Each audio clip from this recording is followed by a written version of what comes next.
Hello everyone and welcome to the webinar, and thank you for your patience waiting for us to start. We were just getting the recording going and also getting back into the swing of things as we've had a couple of weeks, a little bit of a break. This is trading, as I mentioned in this morning's webinar, is well, we don't find it stressful. We've been doing it so long. I mean, you know, with VPA and our indicators, genuinely, we do not find trading stressful, but it can be very tiring. You have to focus. There's a lot of information you have to assimilate and quickly. So, you know, occasionally we do all need to take a break. And if you are just starting or you have been trading for some time, please, you've really got to take care of yourself, physically take care of yourself. We spend a lot of time sat on our backsides in front of screens, so, you know, get up and move around and make sure you take lots of exercise, stay hydrated, and occasionally just take a break. The markets are always there.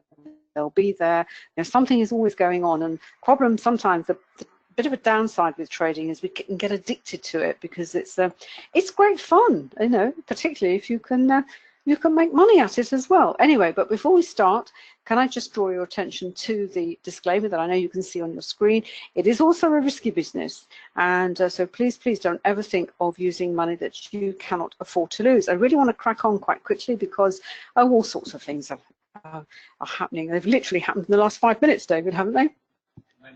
I have indeed. But before we move on very quickly, we've done the disclaimer. This is me, this is David, and we'll be looking at the markets through the prism of volume price analysis. I know a lot of people who come along to this session have already got the book. Thank you so much. Really grateful. And I'm also very grateful that the book has been such a help to so many, I mean, literally thousands of traders now. And I've got lots of emails, you know, what do you call it, reviews on Amazon, just to say that it has been testimonials to say what a game changer it has been for them. But it's actually very straightforward. VPA, it's looking at price action and volume to really try and anticipate where the market is going next. And what we've done, as well as the books, is we've now developed a whole suite of technical indicators to help us, you know, just be even more successful.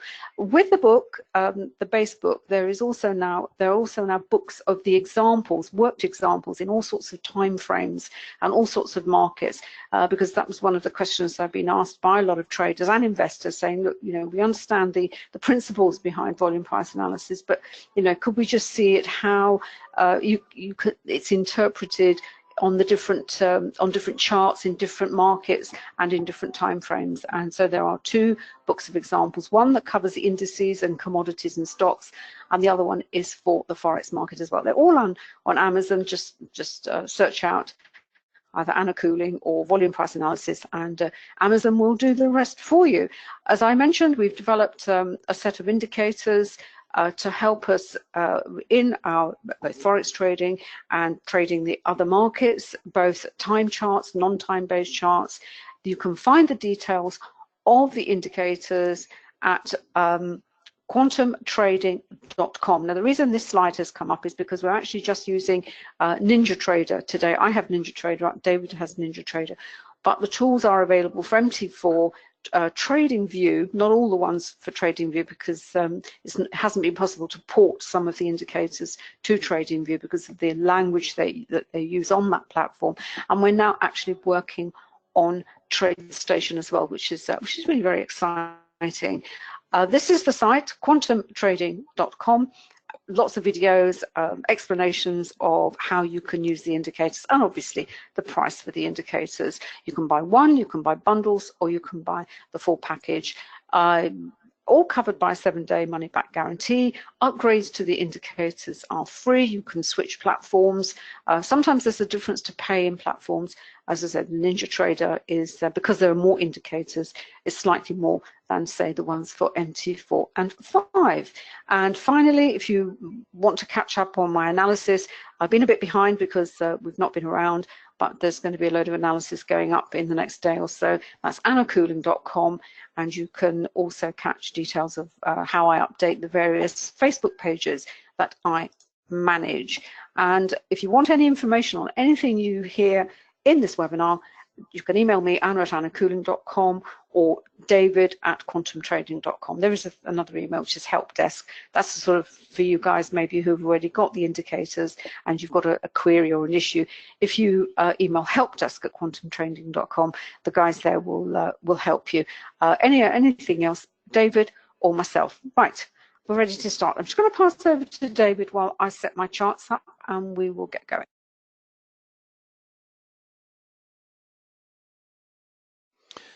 Thanks, darling, and a very warm welcome to you wherever you are in the world. Hope it's warmer where you are than it is here, because we're heading into autumn and the winter, which is lovely. Never mind, there we are. I'm sure it's nice where you are. At least I hope it is. Loads going on. Had a great session this morning in the forex market, talking about the political overlays which now dominate the markets, and indeed in the last sort of few minutes or so, we've seen that in play again. Indeed, the last sort of hour or so. It's pretty much in evidence almost universally across the markets now, both in forex and also in equity markets as well. I've got Ninja running. I've got be jumping around. I've got all sorts of things going on. I've got currency futures, got commodities, gold, got the indices, and we'll just hop around, see what's moving, see what we can pick up, and take it from there. We'll have a look at the currency indices as well, because they're moving quite nicely. Yen's falling nicely. Which is why we've got decent moves on indices right now. Let me pass back to Anna, and then we will get going. If you have any questions, just drop them in the chat box. Happy to answer them there. If they're short questions, if they're longer ones, we will answer them on air for you. I know a lot of you come. This is the start of your trading day. You're in the North American, you're in North America, either Canada or the US or Mexico. And obviously, there's a lot that's happened already. You need to sort of bring yourself up to speed very, very quickly. I'm sure you've all got lots of different news feeds, but in fact, the reaction, what is happening now, actually happened overnight. It's kind of started over in Asia. There was all sorts of conflicting reports. It's all to do with trade. The S&P, I think, on Globex fell, was it over 40 points, David? I think we're down 41 points. On the hourly chart, we had a huge volatility candle, and in fact, there was not a lot of volume underneath it. Volatility then kicked in, and then we had the usual reaction with the price action moving back inside the spread of the candle. So there's a lot of confusion overnight, conflicting information about whether there was going to be a deal. This is between China and the US. There is another trade issue which is going to be coming along fairly soon. When we in Italy, it's to do with US and Europe. We've got 18th of October is the deadline when tariffs are going to come into force against various European goods. This is in not so much retaliation, it's just the WTO found in favor of the US. It's a dispute about Airbus and the fact that the US complained to the WTO saying that France and the Europeans had been subsidizing their aircraft industry unfairly. The WTO agreed, and it kind of gave the green light to the US to put some tariffs on European goods. It's Germany's cars, isn't it, David? In Italy, it's cheese, which sounds very amusing, but it's actually hugely important to Italy. And I'm talking about pecorino, I'm talking about parmigiano, which, as I said, it's cheese. But hey, it's part of 4.5 billion of exports to the US, so it's something not to be have severe consequences for the producers in Italy. But that's not the deadline for that. Is 18th of October, so that's next week, isn't it? So that's next week's volatility all set up. Right. What is also happening is with the Chinese, which is quite important, which is this headline here, which is this. We're talking it's a currency pact, an agreement in return for a delay. In other words, the Chinese would manage their currency so that it doesn't depreciate too much, because one of the ways you can get around tariffs if you're an export country is you weaken your currency. So your currency is weak, and you sell to someone with a strong currency, so your goods are cheaper. So that's in the mix as well. And of course, here in the UK, we have Brexit. And underneath all that, if you look down here, there has been this outbreak of fighting.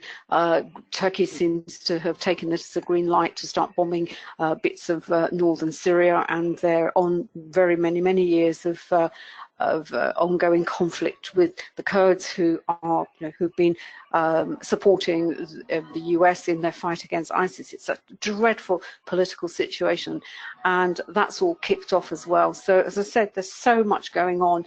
And that's before we even get to the charts. Now, to get to the charts, one of the things, two things I want to say about day trade. Well, we'll talk about day trading in this session, in this webinar, and we tend to focus on the indices because I know a lot of day traders like to, specialize on one index, maybe two. Certainly for futures, you've always got this issue of margin. Do you have enough money in your account to be able to, happily go from one index to another or to another future? So there is a lot of traders do like to specialize. David likes the YM. It's just, I don't know why, but on the YM, I think David will probably give you the reason why we focused, or he focused on the YM. It's different in forex, in spot forex. With spot forex, with our traders and in our trading program, we say when you start, by all means start with one pair, something like the pound dollar or the pair that is most suited to your time zone. But eventually you have to kind of build up a little portfolio, maybe 3 or 4 pairs, because action is not going to be consistent across the pairs. It's very similar in the indices as well. So if you do specialize in one for whatever reason, I've just got the YM up here at the moment. But one of the things you have to do is after acquainting yourself with what's happened, what is happening now, how is the market going to react maybe to the breaking news that we have at the moment, is to what is the condition, what is the state of the index or the market that you are looking to trade. And this is not so much bias, it's really looking at the chart in terms of its current structure. And it's a very good idea to go to the monthly chart. And the reason I say this is because we have here the monthly chart for the YM, and it's a really interesting looking chart. If we scroll back here, right back to this, we can see it's 2016 here. We have this support platform come in for the YM at, in fact, my goodness, let me see what it is there, at 15,000. And as you can see here, once it lifted off, it tested this platform on 1, 2, sort of 3, 4 occasions, but gradually, as you can see, we have the start of this tremendous trend higher. When markets are moving in this fashion, moving higher, what do you see with the candles? You can see, not very wide spreads, reasonable amount of what's supported by reasonable volume. At the time, the VIX was probably in the low figures. So when markets are complacent and moving higher, what does that tell you on a daily basis? Well, you've got a very narrowish range. So taking points on a daily basis when markets are in this sort of gentle trend upwards, if you like, with not big ranges on the day, it's hard work. It's you will get there, but it's kind of grinding it out. But that's the condition of the market at the time. Then you get to a point where it starts to climb the wall of worry. And in fact, we can see here we have the spreads widening, but the volume doesn't increase. So you have anomalies suddenly come in. And then we had this first major volatility. If we recall, that far back in at the beginning of this year. It actually started December last year, 2018. If you remember, the Fed decided that it raised interest rates. Market didn't like that. Then you start with this volatility. And if you look since then, we are basically been in a long protracted consolidation phase. Now, when you look at this type of price action on this chart, it is tempting to think, well, is this the start of a major market top and distribution? Because this is classic what happens. You have a lot of volume going in, you have a lot of volatility, you have big ranging candles, You know, and it really is, and people have been calling this top, as I said, this is almost a year old, this consolidation phase, but it still doesn't show any willingness or any desire to roll over, and this is where you have to be patient. What this tells us, what this market condition tells us, or has been telling us, is we have big ranging days, down days, up days. Okay, you have a little one there. You have a big range that day, big wick to the bottom of that candle. The market is actually being supported. Here we are, about 25,000 is like the key level. So you have 15,000 down here, you have 25,000 up there. Interesting numbers, 1,000 points. So what am I doing? That's 10,000 points, isn't it? 15, 25?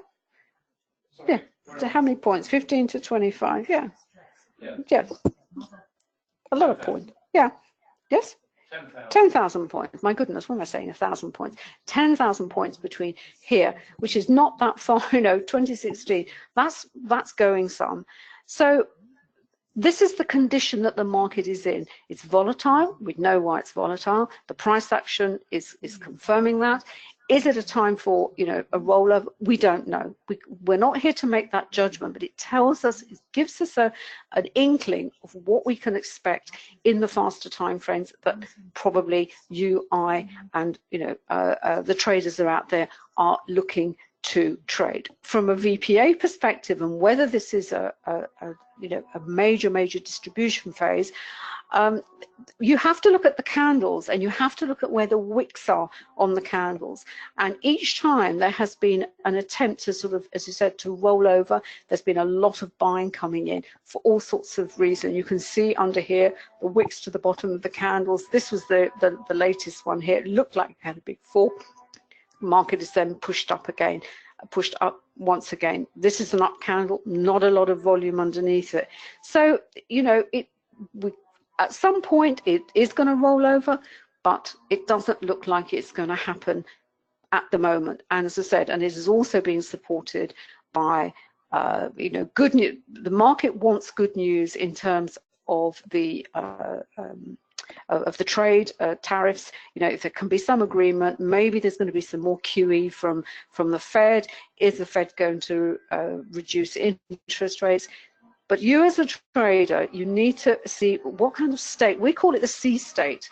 What sort of C state is the market in? Is it volatile?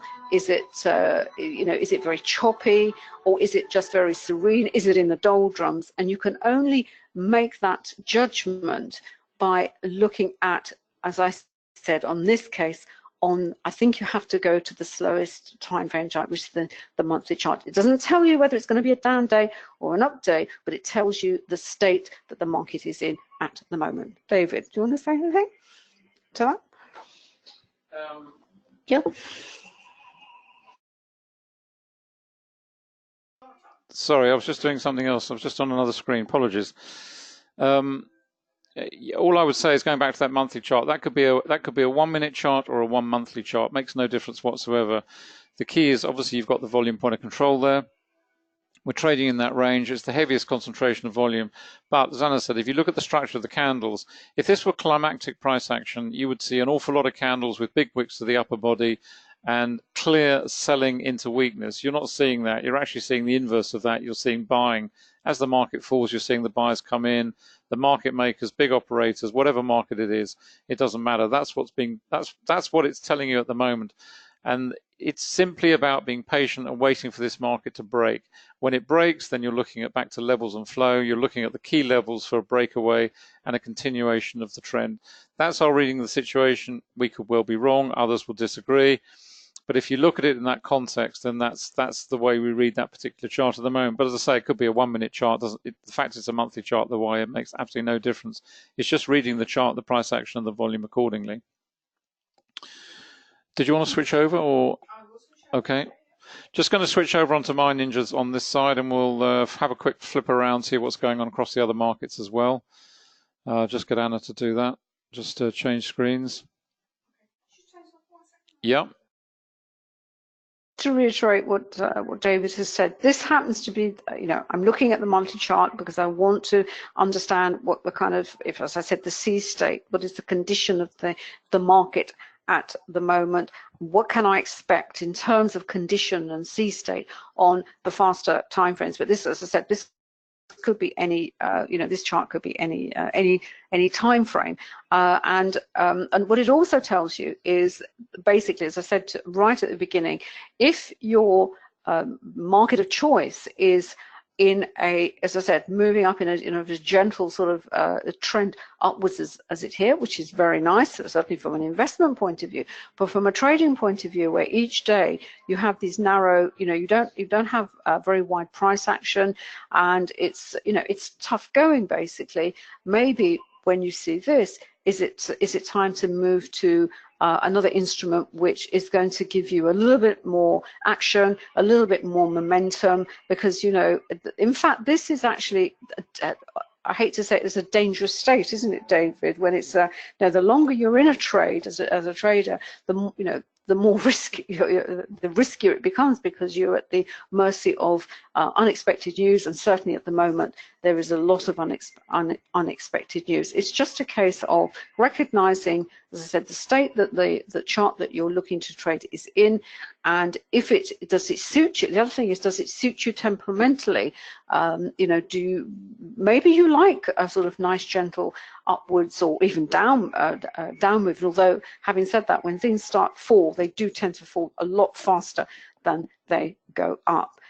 So there's lots of things to consider. So what we're going to be doing is, well, certainly David is here, is not focusing on just one. If there's nothing going on in maybe the YM or the yes or whatever it is, then we will go and actively look at maybe another instrument and another market, because as I said, we have the luxury of being able to do that. I do appreciate you can't, maybe for funds, or maybe you just don't want to.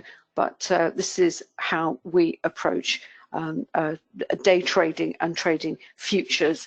With spot forex, it's slightly different. You do have the 28 pairs, so it's easier and it's a lot cheaper to put a little portfolio together, as it were.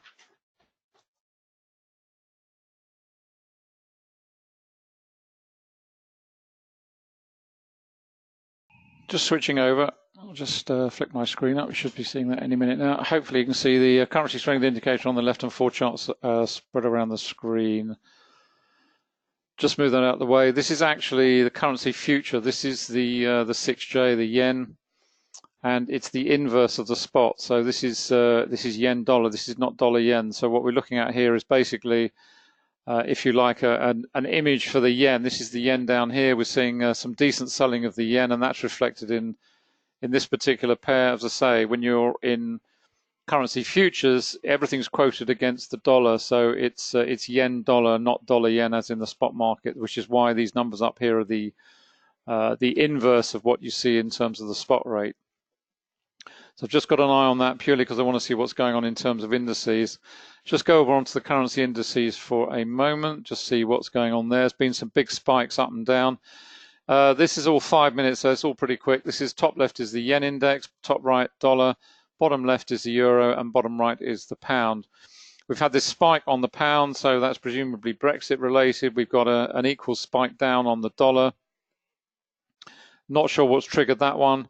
This is the move we're seeing in the yen. So we're seeing decent yen selling, and that of course is reflected if we hop over onto the indices themselves. Let's just go over to that workspace. There we go. This is what's going on in terms of the indices right now. Top line is 5 minute, and bottom line is the daily chart for the equivalent. So we've got the YM, the NQ, and the ES on the top, and the same down at the bottom here on the daily. And we've had this very strong move. We're now seeing a pause point. We've got the volume point of control on all three, as you can see. And if you're trading an index, Anna said, I tend to trade the YM more than anything else, which is true. Probably the YM more so, trade the NQ from time to time. Why do I trade the YM more? It's just a personal feeling. It's a personal view I have. I find the price action a little bit more measured. I find it, in inverted commas, easier to make money in that particular index. it's a little bit more even paced. I also tend to trade it on Globex only a lot. So it's again, it's much more even paced price action. But whatever index you're trading, have all three up in whatever different time frames you're trading, because it will give you different perspectives. I've talked about it before. You do see divergence between the three of them. Generally speaking, as you can see today, they are pretty much unified. But you do see divergence where maybe you'll see one that's lagging, maybe even on some days you'll see an index that's down whilst the others are up. The NQ might be up, the YM might be down. But if the NQ and the ES are both up and yet the YM is down, then it's a pretty strong signal that you can expect some pull through into the other index. It's just a great, it's another tool to add to your toolkit, if you will, to help to reduce the risk on making trading decisions, because that's all it's about. It's just trying to get as much information as you can that's realistically available without doing, a thesis. To get that information quickly on board, or from whatever source it may be, whether it's related markets in the same group of indices, sector, whatever it may be, just helps to give you that basis for decision. Right now, what we're waiting for is these markets to break. They're all in bullish sentiment at the moment, and they're just in a pause point on the faster time frames, trading around the volume point of control. Just dropping down onto the dailies. Let's pull that across over there. Let's have a look at the ES, but they're all pretty much the same. In fact, let's stick with the YM things. We're doing that one. Let's pop that over there. There we go, pop that up full size. And basically what we're seeing here is really what I was saying earlier on about looking at the chart structure and looking at the relationship between the wicks to the upside. If you've got more to the upside, more to the downside, what the volume profiles look like, is there more buying and selling, more selling than buying, etc., etc. And we've had two of these. We've now got this one very deep, decent volume under that one. Reaction got up here, little bit of weakness, selling, yeah, no problem. But now we've got the same again today. We've got this very, very big wick. You may not be able to see it, but it plunges down here. This was happening overnight when we had a big spike in volatility. Markets plunged, then they recovered. Lots of volatility all over the place. But if that shapes up as a daily candle with decent volume, this, remember, is building in real time, so it's not closed off at the end of the session yet. But if it does close with decent volume, it's yet another indication that the market's fallen, but it's recovered. Market's fallen, but it's recovered. So all things being equal, putting politics aside for one moment, one would expect to see this market continue tomorrow with some follow through, assuming there isn't a political intervention or a political statement or a political Twitter, whatever it may be. That's what you would expect to see. Then it's a question of saying, well, how far is this market like to travel? What is in the way? What barriers are in the way? What technical barriers are in the way that are like to cause it to pause? We've got a slightly lighter volume here to move through up to 26, maybe up to 600, 700. We've got some relatively minor resistance on the daily chart before we get back into this great wedge of volume up here, and on we go. So all these things come into play in terms of trying to understand what the broad sentiment is right now. Okay, now what we're looking for, let's hop over onto the multiple time frames. We've just got the YM itself, which is this one. I think I've got the YM on here. Here we go. This will give us perspective. I've got a very fast chart here on 15 second. This is on 3 minute. I've got 5. Then I've got gold is moving, by the way, as well. 10 minutes, 60 minute. We'll hop over onto gold in a minute, and that's over onto daily, which you've already looked at. What's interesting about this chart and the volume profile, this is 2:30. This is the open of the US cash markets, physical exchange coming on top of Globex, which is running up to here. Normally, you would expect the major volume to appear at this point and then to attenuate lower. What we've actually got is we got this absolute ton of volume came in here around 3 o'clock our time under this candle. Clearly, market makers are involved with that. The big operators are playing in the market. We've got a volatility triggered as well. So what we're expecting to see is markets congest, which is what we're doing right now. And now what we're waiting for is a break away from that to the upside. With the trend monitors bright blue throughout.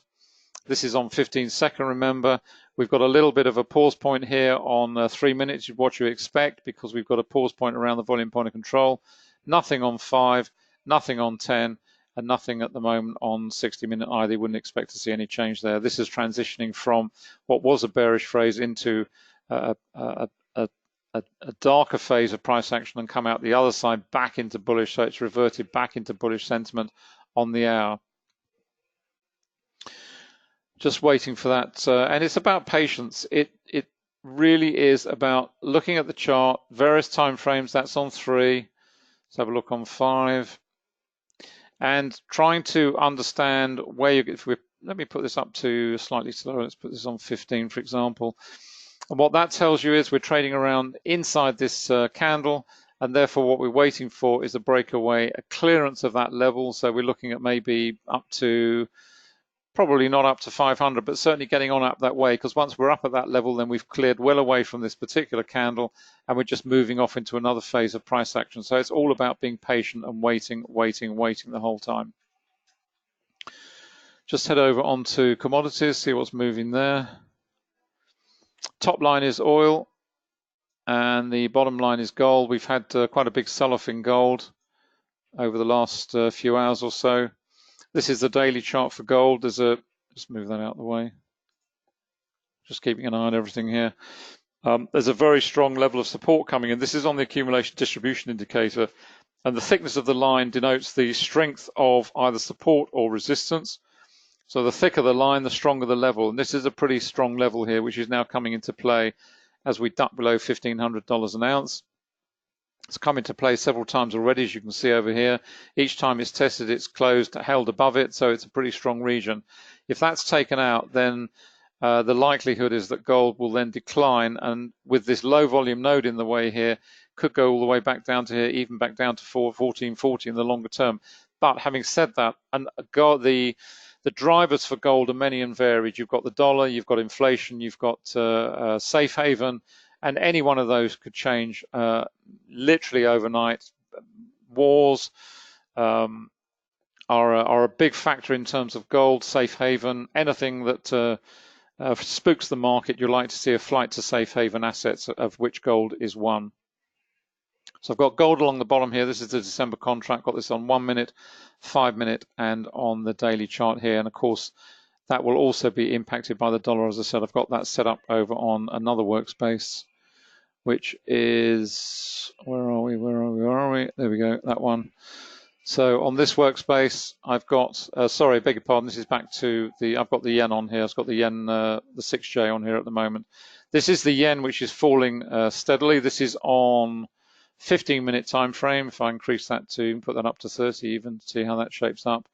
There we go, that's what's happening. This is the pound buying, which is pretty strong right now, in fact, very strong. It's almost going up vertically. Indeed, the same is true of the Canadian dollar, this purple line here. So you've got very strong buying of the Canadian, strong buying of the pound right now, counterbalance with strong selling of the Swiss franc, this green line, and you've also got strong selling of the Japanese yen for the time being on the faster time frames. Dollar's kind of rolling over a bit. It's had some buying, but it's now starting to pause a little bit. Let's just go back onto the indices again. Let's just see what's shaping up there, if anything.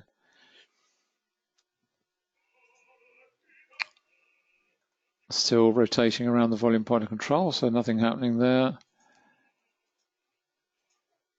Okay, let's put, that's the yen again.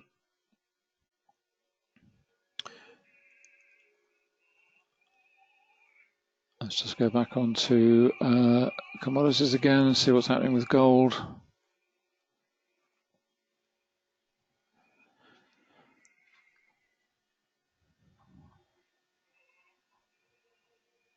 Okay. All right, let's stick with the YM for a moment. All right, there we go. Okay, there we go. Okay, let's see if we get some price action. And even on a 15-second chart, if that's your flavor of trading, if you're comfortable trading at that speed, absolutely fine. Principle is exactly the same. It's read in conjunction with volume price analysis in exactly the same way. The indicators work in exactly the same way, as you can see here. And it's a great way to learn volume price analysis as well, to do it on a really fast chart. You can see everything building in real time, very, very quick. Whether you want to trade at that speed, it's up to you. We do from time to time, it just keeps us sharp. And what you can see here is, let's pop that back up again. Just looking at the volume profiles here. You've got a market that's rallying here. We've got low volume coming in terms of the buying that's associated with an uptrend. So it doesn't look terribly strong. We've got a level that's building here is coming into play. That's quite a strong region, literally at the couple of points above. So it's kind of capping things off for the time being. But you really have to look at the volume. And what you're looking for constantly is you're looking at the relationship between price and volume, and you're looking for benchmark candles. You're looking at these high volume candles, the low volume candles, and you're trying to get a feel for, well, is this high volume, medium volume, low volume? And in the context of the shape of the candle and the construction of the candle, you know, is it confirming the move, or is that move running into some weakness? The trend monitor, you can see here, is transition. We've gone from this little bearish phase here. We've gone into the transitional colors of the darker red, the darker blue. We've now come out the other side. Now we're into bright blue, helping support. And bear in mind that you know, this is 10 points, 15 points, which on a small YM is $5. So you know, it's still $50, $60 that you can take out of the market in a relatively quick period within a matter of minutes, which you know you may be comfortable with. You may trade multiples of these. Now we're looking at the volume rising, which is good. We've got a little bit of wick to this upper candle, but it's nothing too serious. A little bit of selling coming in on maybe on that particular candle. We're moving up into relatively low volume areas on the volume point of control histogram. Got another one with a little bit of weakness there. So we've now got two candles which are showing signs of weakness. Really what you want to see in a strong move is these candles closing up here. You don't really want to see these wicks up here, particularly with higher volume.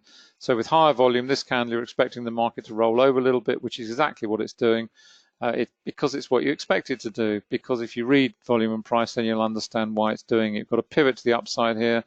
So this is just giving a further confirmation of some short-term weakness coming into the market. We've got a nice level of support in below here. So this is pretty strong down at 64, so that's 7 or 8 points below here. The selling pressure doesn't look terribly strong because we've got two candles to the downside, but look at the volume. It's hardly, and in fact, it's falling away as well.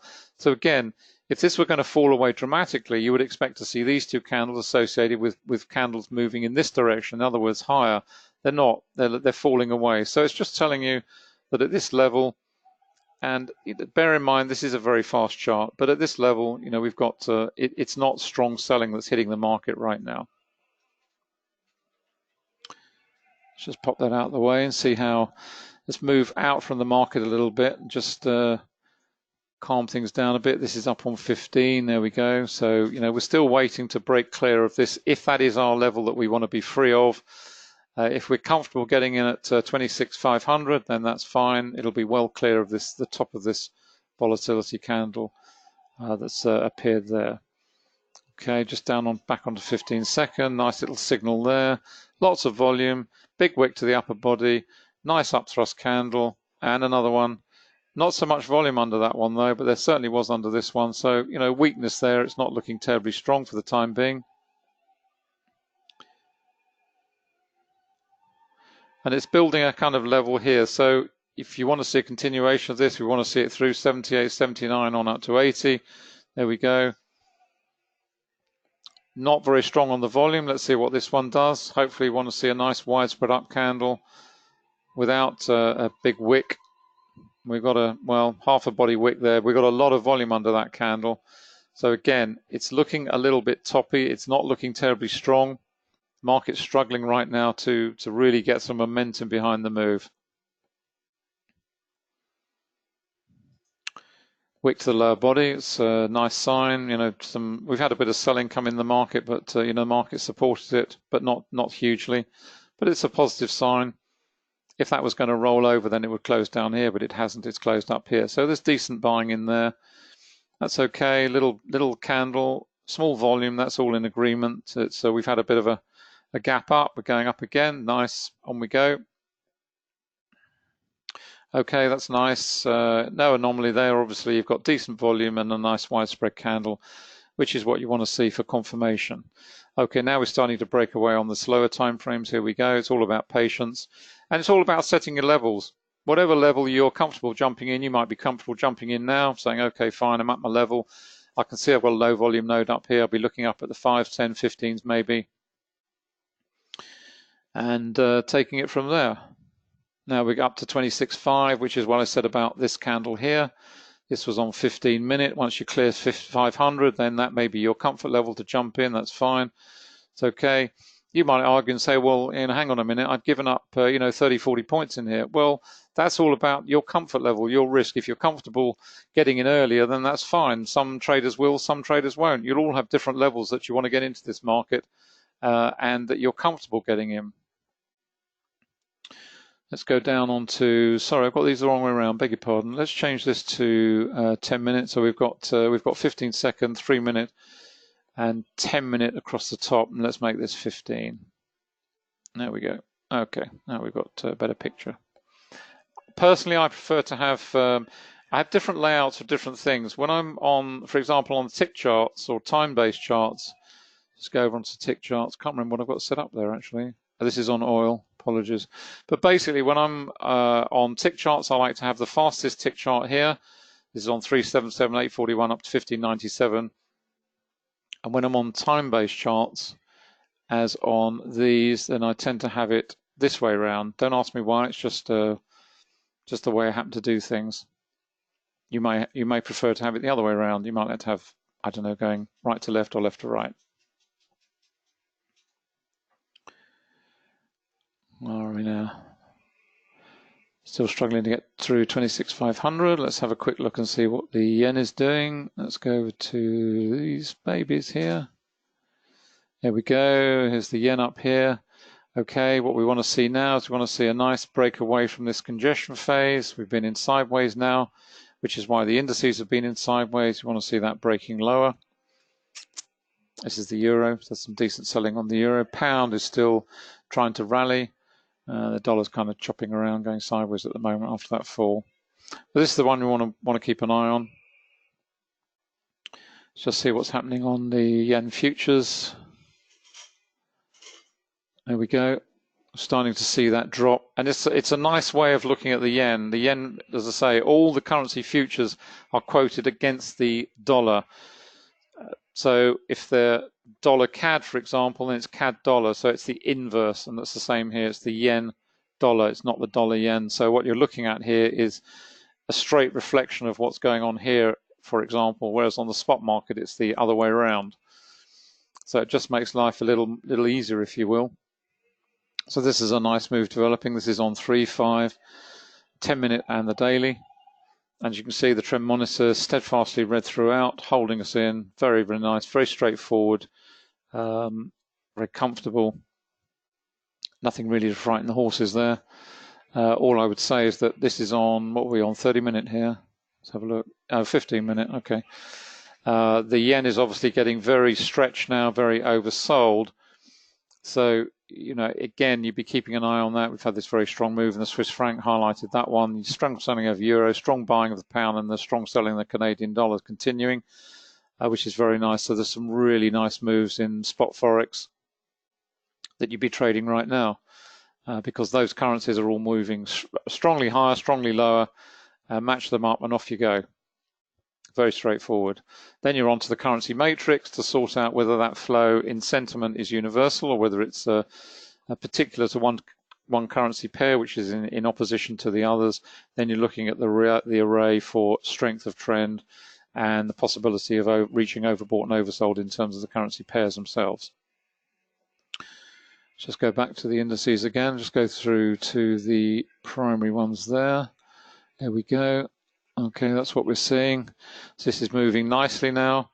This is on 5 minutes, so we're doing a direct comparison on the 3 indices together. We've got nicely rising volume here on these last 2 candles on 5 minute on the YM, so that's no wicks and nice solid bodies. That's nice to see. Exactly the same on the NQ and exactly the same over on the ES, which is the S&P 500. So that's all very hunky-dory. Let's just go back onto where we were on the multiple time-based charts. There we are. Oops, just pop that out of the way. There we go. And if you're running a 15-second chart or a 30-second chart, maybe a 1 minute chart, it just gives you a heads up as to what is going on inside this little candle here. Because remember, this You know, there's 4 of these to the minute, so you've got 12 candles here in one of these. So it just gives you that inner view, if you like, of what is going on inside each of these candles as it builds in a slower time frame. And the same is true of this one. You've got 3-minute candles, so 3 of these pretty much go into the 10-minute chart. You can have a 9-minute chart if you wish, but basically, you've got 3 of these over here. And that's why multiple timeframes are so important to trading. It just gives you that all-important perspective from the volume perspective, from the price perspective, from the indicator perspective. You know, if you get a volatility trigger on 15-second, doesn't always appear on a minute or a 3-minute, but it just gives you an insight as to why the markets have perhaps paused at that level and is congesting, because if there's a trigger on the volatility indicator, then that's what you expect to see. On up we go. Okay, we're now up to 20, so we're 20 points clear of the 500 level, which was down here, which is very nice.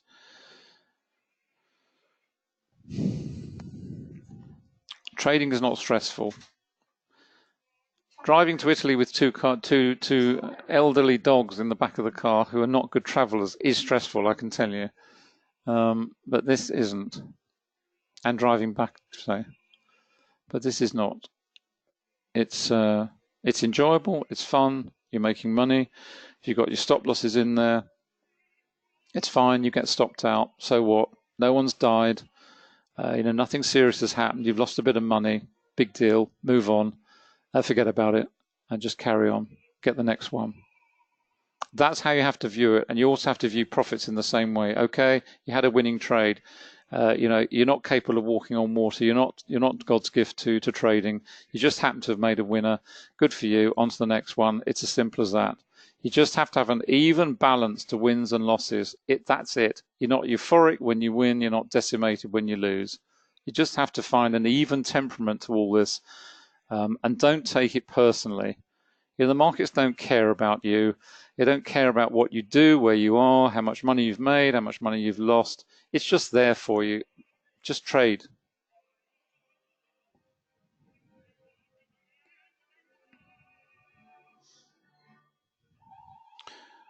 Let's just hop down onto the daily for a moment. Okay, so we've got on the daily, we've got a little bit of a resistance region coming in. It's not huge. It's not terribly strong. This has only been tested twice and held, so it's not a major level. It's not, you know, it's nothing like the level of this guy here, but nevertheless, it's maybe something that'll come into play later in the session if we continue higher.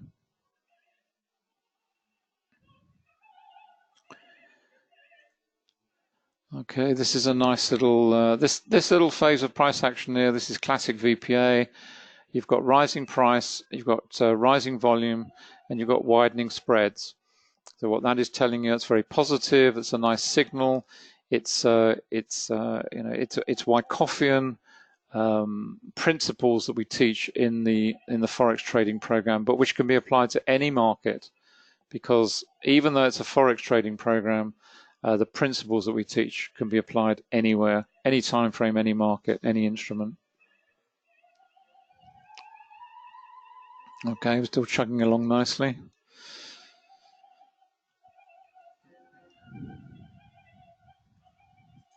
Over onto 15 seconds, and what have we got? We've got a little bit of weakness coming in. We've got the volume point of control. If you remember, this was at a much lower level. Remember, these indicators are not static things. They're not anchored in on a chart and never move. They are moving constantly as the markets move. So every time the volume is building and rebuilding, the volume point of control is moving on to the next level. It's helping you make decisions. It's helping to identify where that point is, where the market is in congestion. We're moving up nicely now, nice and strong. We had some weakness come in here on this wick candle here. Good volume. Nevertheless, we've gone through that, moving up into lower volume, constantly building and rebuilding the whole time. 33, 34 points up from 500 now, which is very handy.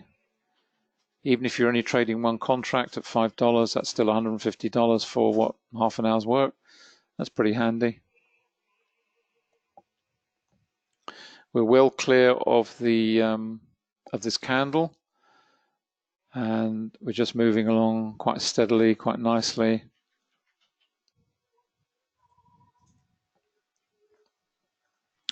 Just go and see what's happening to gold. Let's go on to the commodities. Okay, it's still holding up there. No great movement there. That's oil at the top. This is gold at the bottom here. Okay. Let's go back over here. Where are we? That one. There we go. That's it. Oh, sorry, I was. Beg your pardon. Sorry.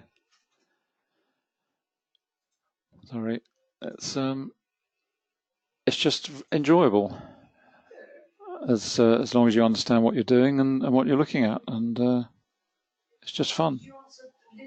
Oh, sorry, I was in a little world of my own there. Do all of your indicators work the same for all indices? Yep, absolutely.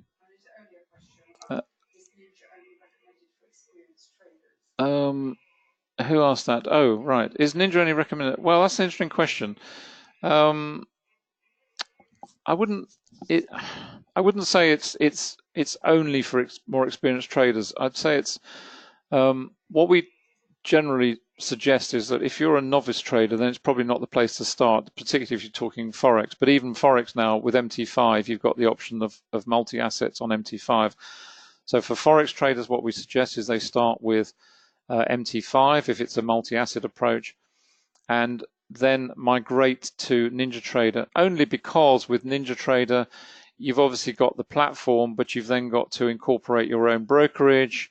You've got additional fees in terms of data feeds, for example, so you have to pay for data feeds. You've got commission, you've got exchange fees to deal with.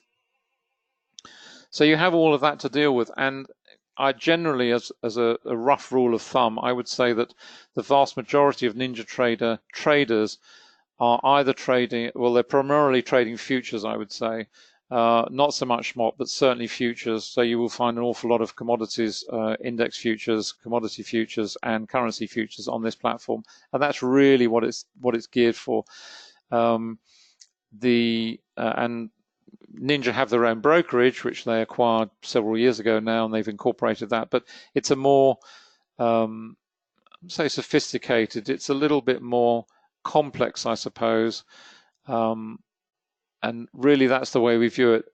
It's just a step. We find that we have a lot of customers who start with MT4 or MT5 and then migrate across to NinjaTrader for various reasons, primarily because they want to trade other markets, but particularly futures markets, and not. Yeah, we have TradeStation, which we're working on at the moment, which is an immensely powerful platform, and it just has some extraordinary features on there, which are certainly not available on other platforms. It is very powerful, very flexible, and really covers all markets. You find with a lot of platforms that it's a struggle to get some markets, for example, UK markets, for example, but certainly with TradeStation, that's not an issue. So it's just horses for courses. It's the same with brokerage. We use Interactive a lot, as I'm sure you already know, but that is not a brokerage account for beginners, I can assure you. We still make mistakes. I still make mistakes with it because it's phenomenally complex and it's not intuitive either. So it's not a straightforward platform. Let's just see what's happening on. Let's just go back to where we were. Oh, we got on Renko. Let's have a look on Renko. Oh, this is gold.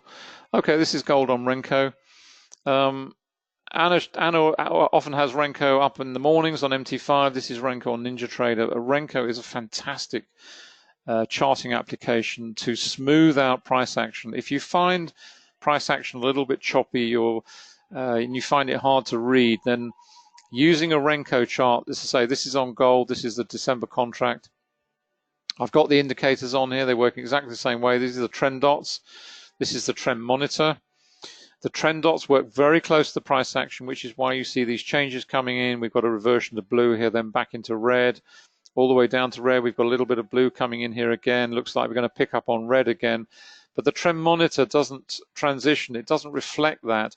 So the two of them working together are great to keep you in a position. The trend dots will always change first because they're very close to price action.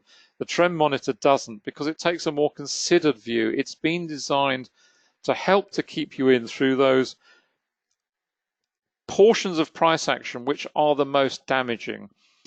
And it is the most difficult thing to do in trading, is to hold a position in a market when you've actually got some profit in there, because the natural instinct is to take what you have. That is how we're built. That's our DNA. If you've got some money in the bank, the last thing you want to see is it drain away. So you shut the door, you lock it away, and then the market continues onwards. And the problem is, from a trading perspective, is that if you do that constantly, then all that will happen is your trading account will probably dwindle. It won't collapse, but it won't go forwards, because you're closing out a lot of small losses, but you're also closing out some small winners. And generally you'll have more losses than winners. So if you're doing 6 losses to 4 or 7 losses to 3, those losses will outweigh the smaller winners, and therefore your trading capital will slowly decline. And the key is to bank bigger winners. They don't have to be, humongous, but they've got to be bigger and outweigh the small losses that you constantly build up all the time. And if you can't stay in a trend and you're frightened out all the time, then that's where the maths of trading doesn't work.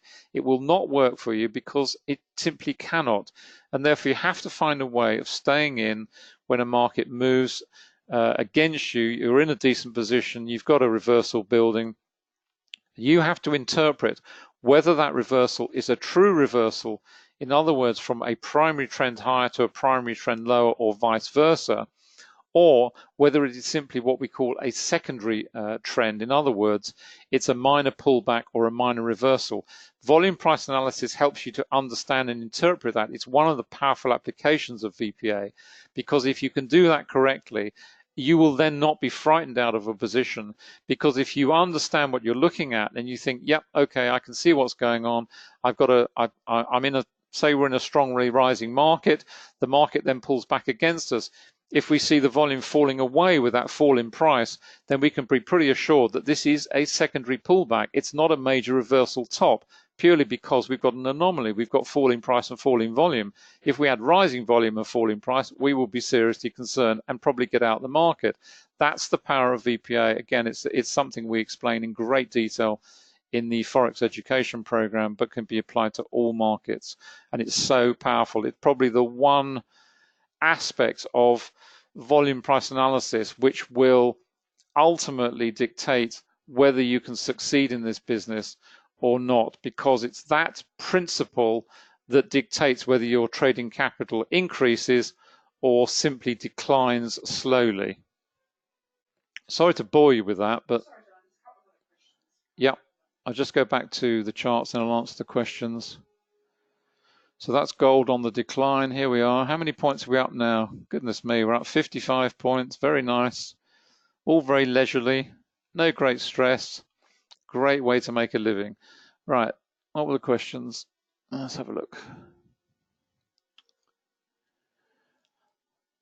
Right, Linton. One final. What percentage do you think candlestick reading helps someone trading? Or with VPA, do you think it doesn't help at all? Gosh.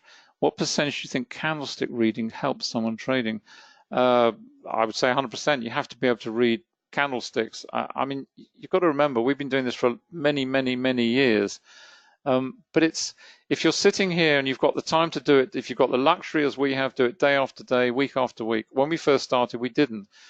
But you have to find ways around that. Find time to study in the evening. Put up a 1 minute chart and just read the chart, understand what it's telling you, apply the indicators.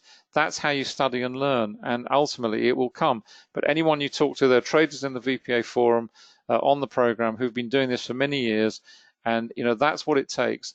And we get emails from people who want this to be a quick fix. They just want an answer, something or the other, and they want to make money next week, and it doesn't work like that. I'm sorry if that's not what you want to hear, but that's the fact of the matter. This is like any other business. It takes work, effort, And you are going to get hit. You have to accept those lessons and move on. And if you can't, then it's just not going to work. It's as simple as that. We don't make any bones about it. It's just the way we are. It's the way we've always said things. We don't varnish over things. But if you're prepared to put the effort in and prepared to study, then the world is truly your oyster, because you can make money. And we have traders in the forum who make money consistently, and they have making a nice living at it. How do you get tick volume for FX with interactive brokers? With difficulty. Interactive brokers do not offer. Interactive brokers, you've got to remember, are brokerage. They're not a data feed provider. A data feed provider will provide that information.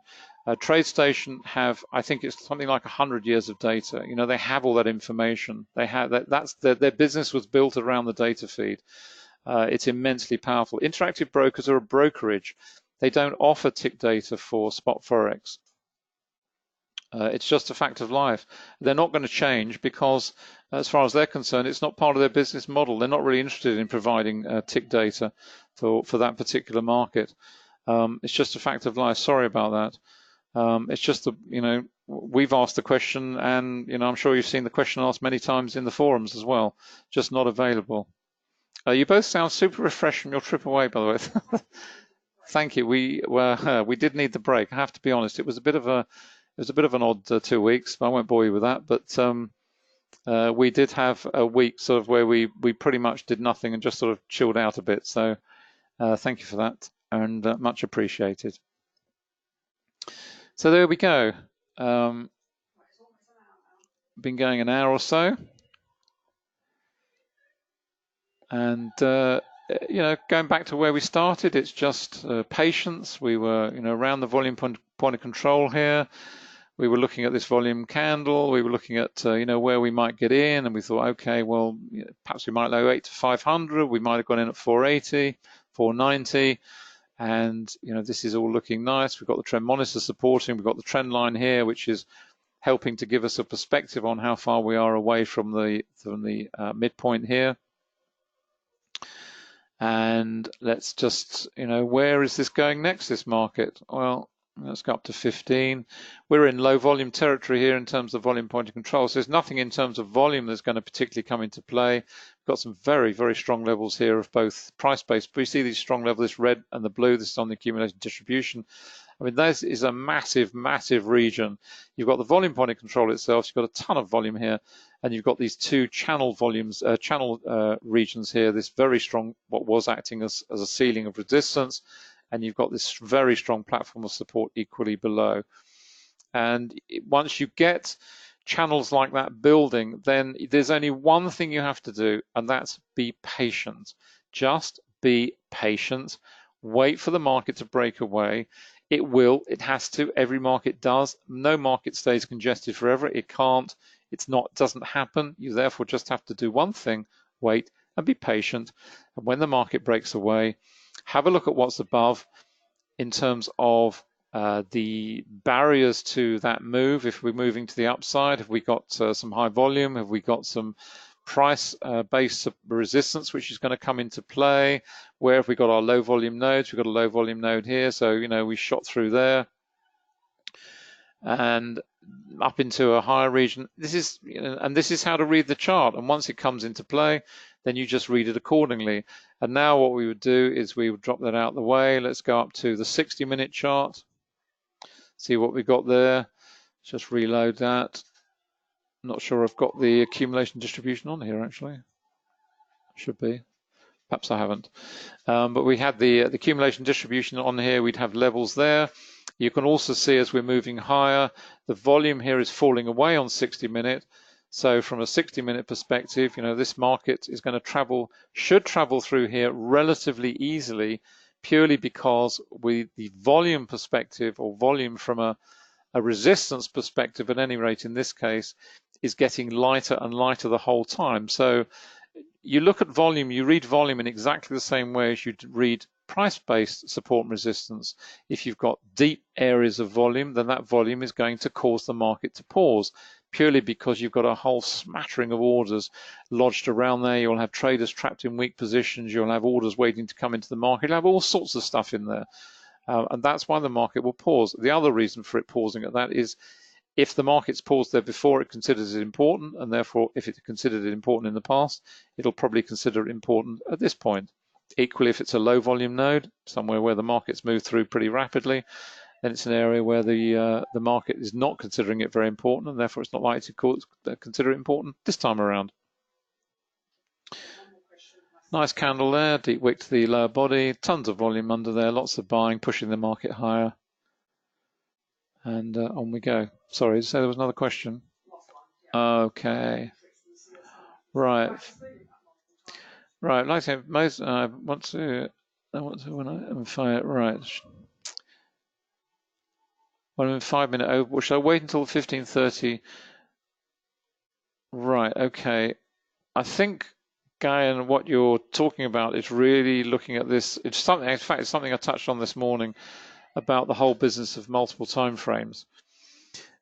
Because as a trader, you have to accept the fact that whatever you're doing in your chosen time frame, in a slower time frame, the inverse will be happening. And if I move over to Anna, she'll explain it in more detail. It's what I talk about when the analogy I've used is, and I've used this many times before as well, is of a blinkered horse. Because horses are blinkered to focus, and you have to restrict your vision to whatever it is you're trying to do. Because if you try and cover every single time frame and you're looking from a 1 minute right the way out to the daily, and in a way what you're looking for, I suspect, is perfection. In other words, all my indicators and everything are lining up to 100% to tell me to get into this market. I can guarantee you, and I said this morning, in fact, I can guarantee you at that point the market will reverse, because what you're looking at is either heavily overbought or heavily oversold. And it's the point at which a lot of traders will jump in because of the fear of getting into a market and making that decision to trade when perhaps everything isn't perfectly aligned. Nothing will ever be perfectly aligned in this business. You have to accept it is an imperfect world. You have to accept you make a decision based on the criteria you have, based on the information, as much information as you can glean from all the various different charts, timeframes, and markets, but actually restrict yourself to what it is you're trying to do.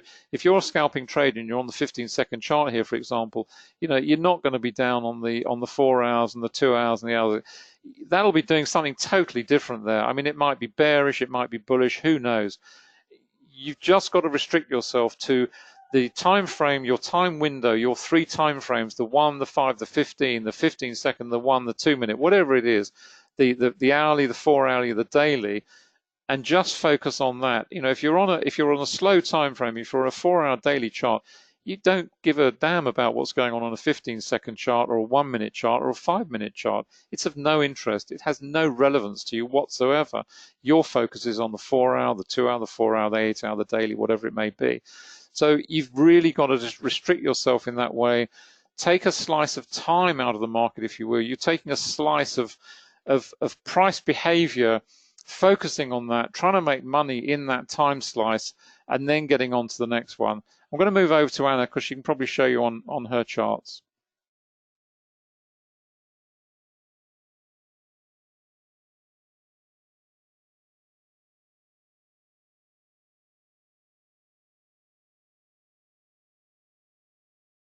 Okay, this is for those of you who may have not seen these indicators before. This is the specialist indicators that we've developed for the forex market, where it's deconstructed into the individual currencies, where we can see the flow into the individual currencies, and by looking at the flow and understanding if the flow is in the Japanese yen, as we can see here in the magenta line, it is also telling us what market sentiment is like to be. So if the yen, and we can see here the Swiss franc, is being sold, we know that indices are probably rising. The market is in a happy mood, as it were. Now, multiple time frames.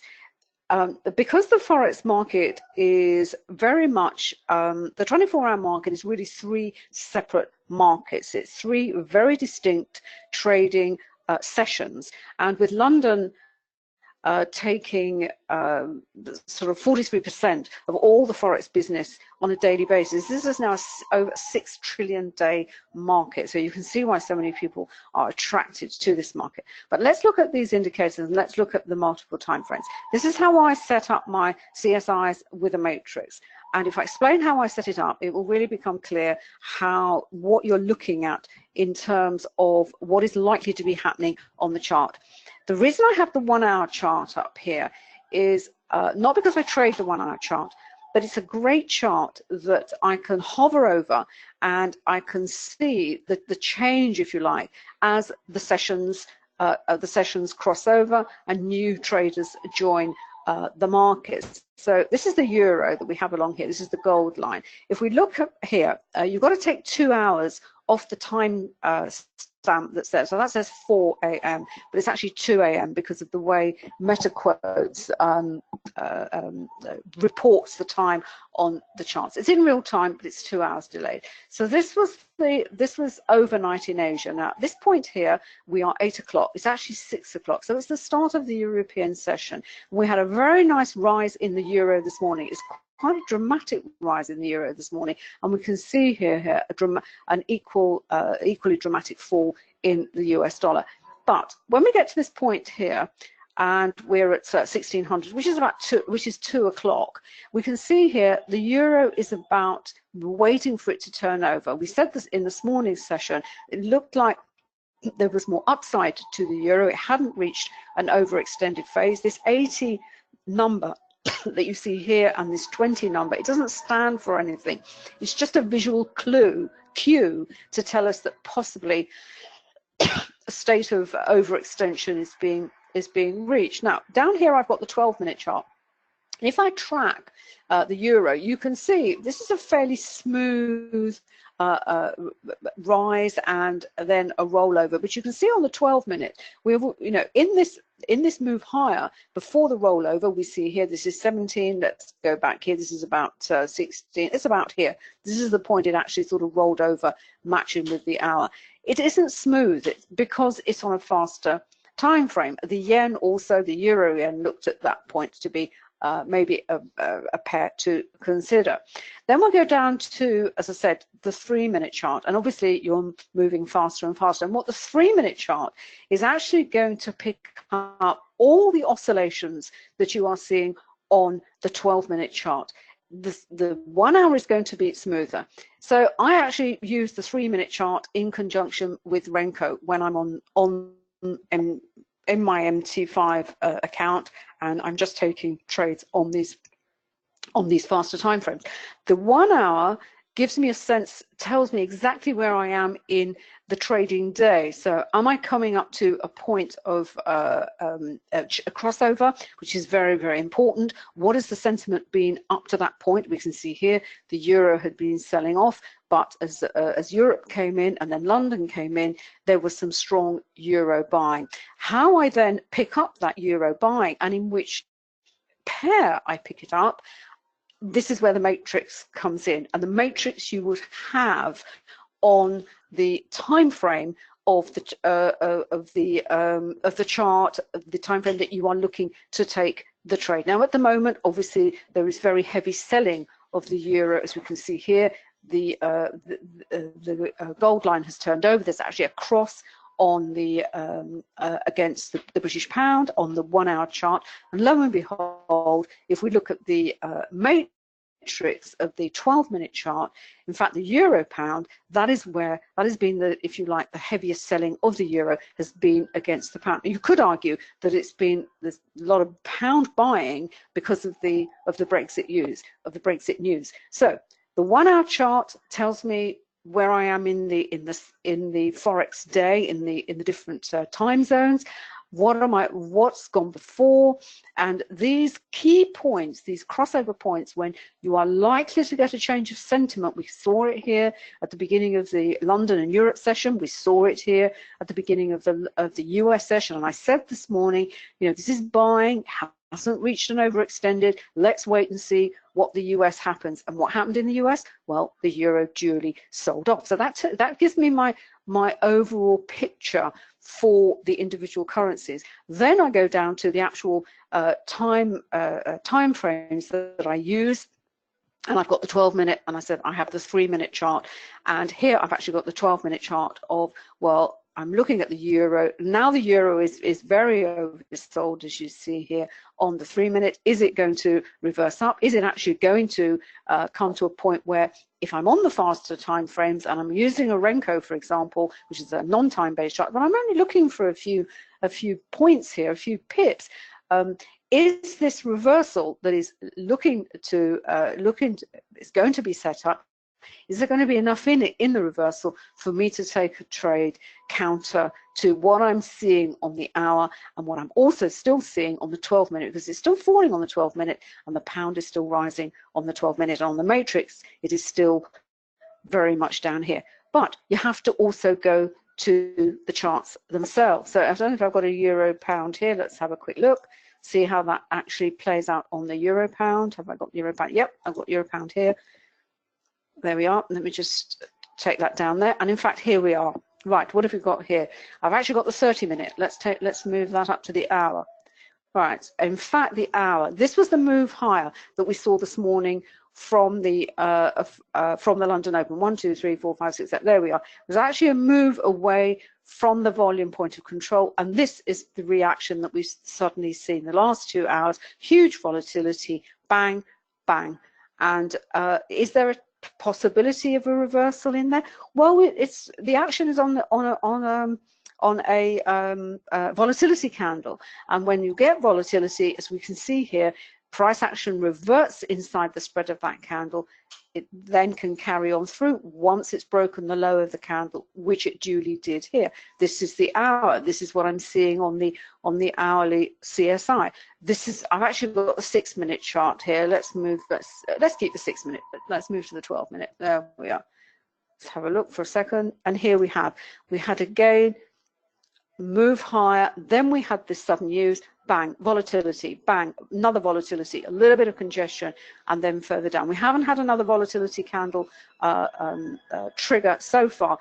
The volume point of control, again, huge. You can see prior to that, generally moving, drifting sideways with a bullish, with a bullish bias, if you like, which is exactly what we saw on the CSI. In fact, as I'm speaking, the volatility candle has triggered in. It's because the price action is outside the average true range. Okay, let's see if we're going to see the 3-minute chart. What have we got here? Again, the move has actually been precipitated away from the volume point of control, and it's been given impetus by the Brexit news, this likelihood that maybe there is going to be some sort of agreement. A ton of volume coming in there, volume there. The trend monitor moves into bright red. It doesn't look as though it is going to, what we're seeing on the 3-minute CSI, is there a likelihood for a little reversal? Then we go on to the Renko. Here we have the Renko here. This is the dramatic move. This is solidly red, trend dots all the way down. We had a little pullback there, but the trend dots stayed red.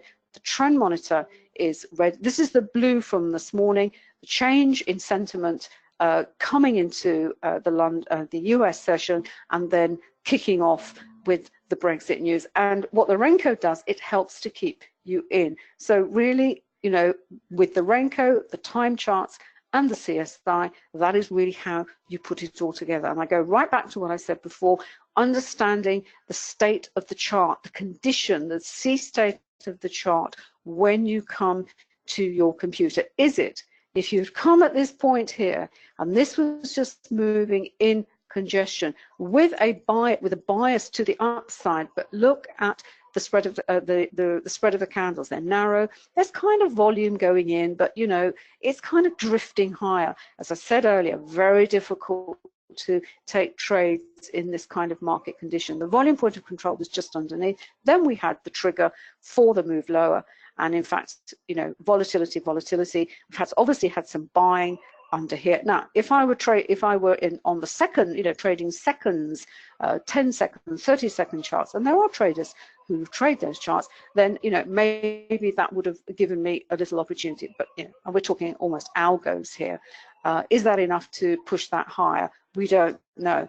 What is the Renko saying? Well, the Renko is saying it's still red. The trend dot is still at the top of the Renko brick, which tells us there is still downwards pressure to this price action. Where is this price action going? That's the next key question. Well, it's 0.8907. There's a support line there. So if it's going to move any lower, that is the most likely first staging point where it is going to stop. As mentioned earlier, I haven't got the camera up, which is an indicator that we've developed to give us, if you like, a hierarchy of the levels that we see on our charts, where we can actually trade them. We know where the price is going to, where it's likely to reverse or not. But we'll save that for another session. Is that all right? Anything else you'd like to say to that, David? Yeah, no, just, yeah, sure. I'll turn myself off, and then we'll go and have a cup of tea. We're going to have a cup of tea, but before we do, just to highlight where we came in, which is really about politics. And the reason the pound has shot up is purely because there is the possibility of a deal, a faint possibility of a deal. So, you know, the pound has shot up. And that's what we're dealing with all the time. It gives opportunities for trading. All I would say is that if you're trading that particular move, be aware that over the last 2.5, 3 years, all these moves have come and gone, and we refer to them as soufflés, because generally speaking, what happens is they rise and then fall just as quickly as the news becomes reality, and in fact, you know, this isn't going to happen, and so it collapses again, so on and so forth. That's what we're dealing with. Just running around. I won't go switch back over here, but you know, just to infill the bits and pieces. The yen is still has paused a little bit. It's still looking fairly bearish, so that's pretty positive for indices. The dollar is falling quite nicely now. The pound is rising quite strongly, and the euro is selling off quite sharply. So that's the reason you've got a nice move on euro pound, because on the indices on 5 minute, you've got strong selling of euro and strong buying of pound, which is the perfect combination you want to see. And you could also look at the dollar in that context. Instead of pound dollar, cable would be rising strongly because dollar's selling off and pound is buying strongly. So there we go. I'm going to pass back to Anna. That's it. We're done. We're off for a cup of tea. I think we've answered all the questions. Hope we have. I hope you've enjoyed it. You can drop us a line if you have any questions. Anna@annacooling.com. Myself, David @quantumtrading.com. If you're interested in the indicators, or you have them, or you have questions on the indicators, then the guys at helpdesk@quantumtrading.com will be more than happy to assist with any questions you have there. So we will see you again next week for the London Forex session at 7:30. So enjoy the rest of the trading session, the rest of the week. Have a great weekend, and we will see you back here next week. Thanks for coming along. We do appreciate you taking the time to come along, and your questions as well. So I hope you've enjoyed it and hope you found it useful. And bye from both of us for now.